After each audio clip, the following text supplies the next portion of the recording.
Welcome back to Ringside Ramble. It's Niall bringing you all the latest news, views, and breakdowns from around the world of professional boxing. In this video, I'm just going to be giving my quick reaction and thoughts on the fight that's likely going to be next. Of course, they anticipated, if you could use the word, fight between Chris Eubank Jr. and Conor Benn. Yeah, it seems like it's going to be next after their, of course, heated, quote unquote. Some people think it was kind of more performative, but heated enough face off in the ring this past Saturday after Eubank Jr. stopped Camille Zarameta in Saudi Arabia on the Riyadh season. Beterbiev Bivol undercard. And just, I, I I don't see the point in this fight whatsoever. I think it doesn't it doesn't excite me at all. It doesn't do anything for me this fight, and I'm struggling. I'm finding it hard to kind of understand how people are looking forward to this fight. I really am. It just makes no sense to me. Of course, everybody's entitled to their own kind of feelings, and if you are looking forward to it, and you go ahead, enjoy it. By all means, work away. We're all entitled to it. But personally, I just think it's one of the most pointless fights in in recent memory, if not one of the most pointless fights of our lifetimes. You've got you've got it's built obviously off the history of the both family names and the rivalry there from the 1990s, but I think it's a lose-lose situation for Chris Eubank. First of all, it's Chris Eubank Jr. has nothing to gain from this and an awful lot to lose. Of course, there's big money. There will be big money involved, but he could have had big money fighting the likes of a Canelo Alvarez or a Hamza Sheeraz. He's fighting a welterweight in Conor Benn, who at very best is a bang average welterweight. He hasn't proved anything really on a domestic level, never mind anything else. He's beaten former quote unquote world champions in Chris Algieri and Chris Van Heerden, but they'd long since seen better days. And of course, there's questions of to how much enhancing he needed to get those wins. We'll get onto that later in the video, but he's not even a world class welterweight or anywhere near it. Um, he's not even near European level. He hasn't proven to be European level. And Chris Eubank Jr., of course, a middleweight, who was fought at super middleweight before. It does nothing for his legacy to beat a blown up welterweight. If it is at 160, he comfortably beats Conor Benn. This kind of thing of people saying who wins or Conor Benn could trouble him. If you think Conor Benn remotely troubles Chris Eubank Jr. at 160 pounds, you're crazy. You really are crazy. It's totally disrespectful to Eubank. It's totally disrespectful to the concept of weight divisions. Eubank Jr. himself hasn't kind of proven that he's absolutely world class at middleweight or super middleweight, but he's proven himself at a lot higher level than Conor Benn has. And you take into account the size, a middleweight against a welterweight, an average welterweight. Conor Benn gets badly beaten up by Chris Eubank. He really does at 160, and it does absolutely nothing for Chris Eubank's legacy. It does a lot for his bank account, but as I say, at some point it has to be about more than money. He's 35 years old now, and he only has one or two huge kind of legacy defining fights left in him, if that. So, he could have got huge money fighting Hamza Sheeraz or fighting Canelo Alvarez. Um, and that those are huge legacy defining fights around his own weight division that he would have got handsomely paid for. So to want to fight a blown up welterweight shows a dreadful lack of ambition. A welterweight, uh, domestic level welterweight that he beats up badly at 160, and then come out with how dangerous he is or how, bigging himself up, which is part of why I like Eubank, but back it up by wanting these big fights and not pricing yourself out of them. The actual threats around their weight class, don't price yourself out of those fights or turn those fights down, which seems to have been the case with Shiraz at Wembley or even Canelo, turning your nose up at them opportunities to fight Conor Benn is disgraceful. It really is. So yeah, he has nothing to gain from winning a fight at 160, which he would. And he has an awful lot to lose if this goes wrong for him. If this was to go wrong for him and Conor Benn was to knock him out, his legacy would be absolutely destroyed. His legacy would go down as you lost to a bang average, disliked welterweight. He'd never ever live it down if he lost to Conor Benn. And there's only one way that he would lose to Conor Benn is if it's at a catchweight. If it's at a catchweight like the first one was supposed to be, 157 pounds, of course, originally. And we know that Eubank is really struggling now to even make 160. We saw at the weekend against Arameta in the build up to that.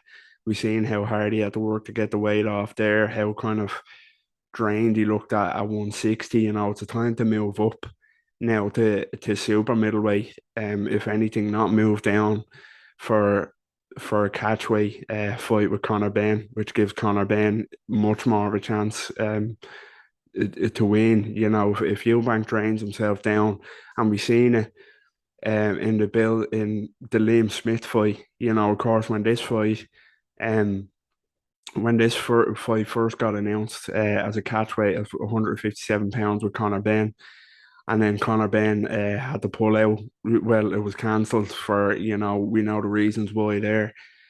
Eubank went straight into a camp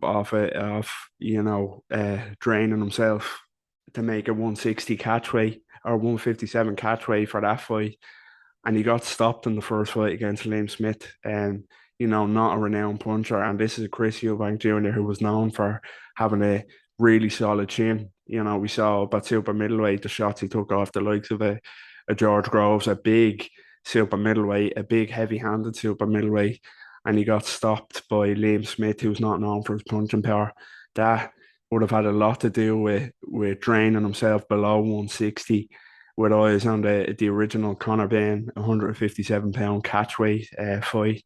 It does diminish your ability to take a shot hugely, and we seen that in the first fight. And I think if it happened again and they agreed to a catchweight, I think it'll be one of the most stupidest decisions a fighter has ever made.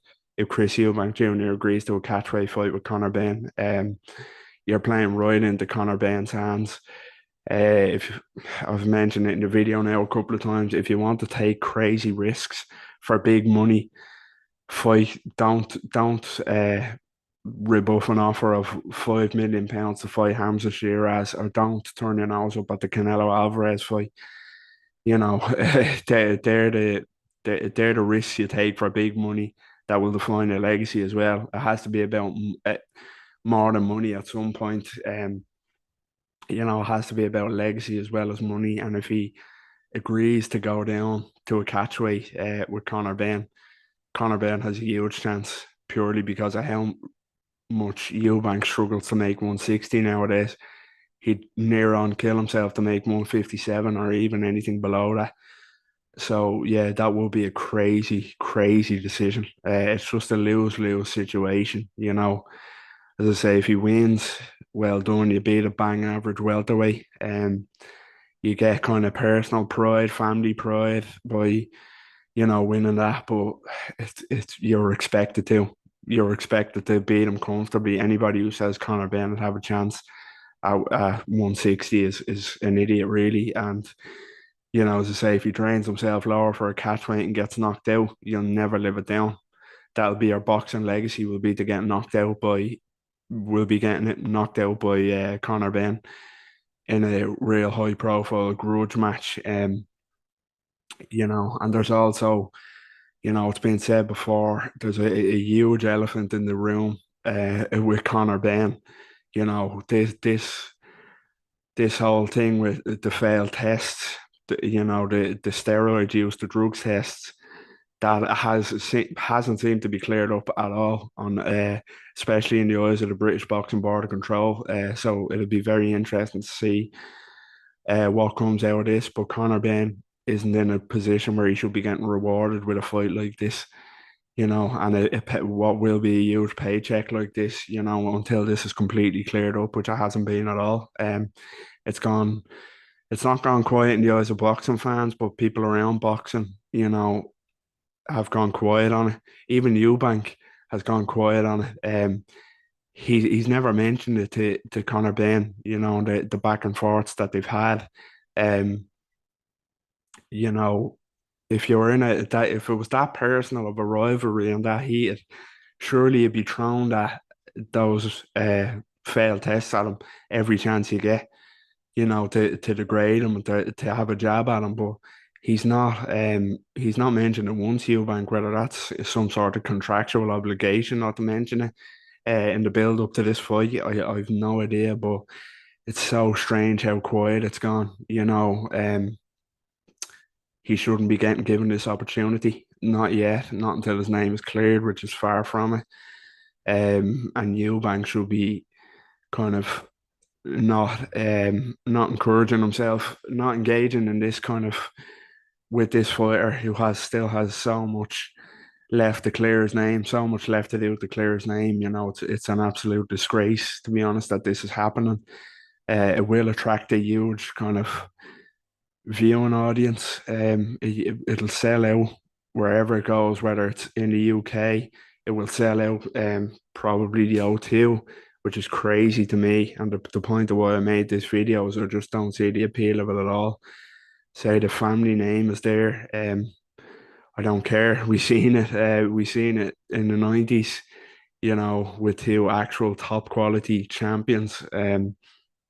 We don't need to see it now unless they were both in the same weight division or even one weight division apart, and they were both of similar level quality wise, and they needed each other for each other's legacy. I beg your pardon, but they really don't. I don't see the point of it at all. It's non-competitive at middleweight. Uh, it's absolutely non-competitive at middleweight, and it's a danger for Chris Eubank going below that. The back and forth, the face-offs last week and on Saturday night, done nothing to change my mind on it. Done nothing to hype me up anymore for it. The facts are still the facts. Uncompetitive in the ring. A lose for Eubank does nothing for Eubank, does nothing for Benn. Benn knocks out Eubank. Okay, you knocked out a drain, Chris Eubank Jr. We'll never hear the end of it from Benn if he knocks him out, but it is what it is. I don't care. I just don't care about it. And nothing's gonna make me care about it. It's really not. So, yeah, that's just my quick reaction to a potential, what's looking more likely clash between Chris Eubank Jr. and Conor Benn, the quote unquote grudge match. I just don't. Yeah, I don't care. It's incredibly pointless, and I have no sort of buzz on the excitement scale from 0 to 10. I'm at a zero at the very most. I just have no interest in it. People will watch it.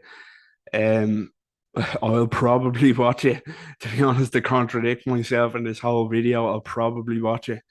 But I've no buzz for it. I'll watch it because it's on. I won't pay significant money for a pay-per-view. Like people who will also criticize the fight will end up paying for money for a pay-per-view. I won't pay money for a pay-per-view if it's on pay-per-view, which it will be. I won't pay for it, but if it's on, I'll watch it. Yeah, I have no interest in it. So yeah, let us know what you think in the comments. Am I being too harsh on the fight? Am I being, is there an irony there, me saying I don't care about it, but I make a video on it saying how much I don't care about it? Yeah, I just have to kind of get that off my chest because it confuses me how there's people actually interested in this fight. I just don't understand it. And there's boxing fans interested in this fight. I don't get it at all. So let me know what you think in the comments. Are you excited for the fight? As I said at the start of the video, if you are, fair play, enjoy, and have a great time watching it. You're well entitled to it. Are you excited? Do you think Ben can trouble Chris Eubank Jr. even at 160? am I being disrespectful to Ben's ability? Am I kind of overrating Eubank's ability? Let me know what you think in the comments. Let me know, will you be attending live, or will you be buying the pay-per-view? And as always, don't forget, please subscribe to the channel. Trying to get this channel off the ground. So it'd be great help if you could subscribe, like the video, share it, get involved in the comments, follow us over on X. Get involved over there. I always love having great chats, debates with boxing fans, like-minded boxing fans. We all have opinions on the beautiful sport. So yeah, that's what makes it so kind of interesting and engaging. So yeah, like, subscribe, follow us on X, and until next time, take care and speak again.